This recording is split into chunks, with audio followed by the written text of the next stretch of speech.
Exam அப்போ பிட்டு அடிச்சா sir முறைச்சு பாப்பாரு, பதிலுக்கு நம்மளும் முறைச்சு பார்த்தா கையில கொம்பு எடுப்பாரு. கையில பேனா எக்ஸாம் வானா பேப்பர்ல ஒன்னும் இல்லீங்க, பக்கத்துல ஃப்ரெண்டு காட்டினா எல்லாம் படிக்காத தண்டம் பாஸ் ஆவான். சொல்வோங்க கலரோ கருப்போ காதல் வந்தா ரெண்டும் இங்க ஒண்ணுங்க. சித்தரிக்கும் ஆண்களிலும் நல்லவங்க உண்டுங்க.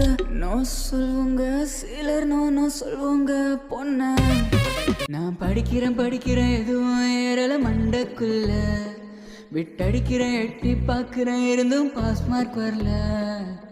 ஏறாத படிப்பத்தான் எழுது நான் படிக்கிறேனே, இருந்தும் என் பொழப்புத்தான் சிரிப்பா சிரிச்சிடுது. நான் தண்ட சோறு துண்ண இல்ல எங்க அப்பா எடுத்தான் உருட்டு கட்ட சாமி. அட கண்ண மூடி துறக்க இல்ல கர்ம முச்ச வருஷம் போச்சு சாமி. இந்த 2022ல எப்படியாச்சு ஒரு பொண்ணுண்டா சாமி என் சாமி.